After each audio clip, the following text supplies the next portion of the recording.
மக்களிடம் விஜய் அரசியலுக்கு எதிர்பார்ப்பே இல்லைன்றீங்க. இல்லை நான் ஒரு சின்ன உதாரணம் சொன்னாதான் புரியும்னு நினைக்கிறேன். ஏன்னா இந்த மாதிரி 10ஆம் பொதுவில் சொன்னா இவன் வந்து வெறுப்பில் சொல்றான் அப்படின்வாங்க.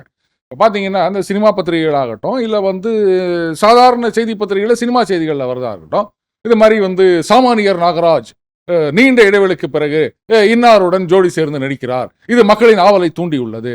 ஏங்க நீங்க யாரோட வேணா நடிச்சுட்டு போங்களாங்க, எனக்கு நாங்க வந்தது இவர் வந்து இத்தனை வருஷத்துக்கு அப்புறம் இந்த ஹீரோ நடிக்கிறாருன்னு ஜனங்கள்லாம் காத்து நிற்கிறாங்க போல. ஆஹா அப்படி நீங்கள் யாரை வேணா நடிச்சு போங்க, படம் நல்லா இருக்குதா அவ்வளோதான் எனக்கு முக்கியம். இந்த மாதிரி தான் ஹைப்பை கிரியேட் பண்ணுறது. அந்த மாதிரி இவருடைய மாநாட்டுக்கு மக்கள் எதிர்பார்ப்புடன் இருக்கின்றார்கள்னா இப்போ மாநாடு வந்தோடனே என்ன பண்ணிட போகிறாங்க, அடுத்த நாள் இவர் சிஎம் அப்படின்ற போகிறாங்களா? ஜனங்களாம் இதுக்கு தான் காத்து நிற்கிறாங்க. அப்பா இவர் மட்டும் மாநாடு போடட்டும், அடுத்த நாளே நாங்கள் இப்போயே கொண்டு போய் ஓட்டை போட்டு வந்துடுறோம். ஏன்னா இது சினிமா மாதிரியே ஹைப்பு பண்ணி நிற்கிறீங்க நீங்கள். அப்படிதான் அந்த நாள் போஸ்டர் ஓட்டிட்டு இன்னைக்கு ரிலீஸ்ன்னு சொல்லிட்டு அன்னைக்கே ஆர்டர் கொடுத்துட்றாங்க வெற்றி விழா அப்படின்னு. என்னைக்கிடா வெற்றி விழானா 3வது நாளா சக்ஸஸ் மீட் எல்லாம் வேற வைக்கிறாங்க. ஏன் 3 நாள் ஓடினது ஒரு சக்ஸஸ் ஆகும், 3 நாள் ஓடிக்குது அதை பாருங்க, ஒரு நாளே ஓடல அப்படின்றாங்க. அந்த மாதிரி இருக்குது. சும்மா நீங்களா கிளப்பி விட்டுக்காங்க. மக்கள் எதிர்பார்க்கிற மக்கள் யாரும் எதிர்பார்க்கல.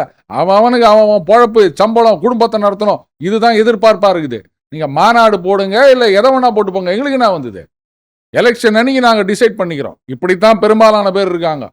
நீங்களா உட்காந்தீங்கன்னா அதில் வந்து இதை நீங்கள் பார்த்தேன் நான், இவர் அடுத்த எம்ஜிஆர் ஆவாரா அப்படின்னு ஃபோட்டோஷாப் பண்ணி அந்த நான் ஆணையிட்டால் அதில் வந்து இவர் தலையை போட்டு வச்சுக்கிறாங்க. உடனே அவர் ட்வீட் பண்ணி கர்டசி சோ அண்ட் சோ.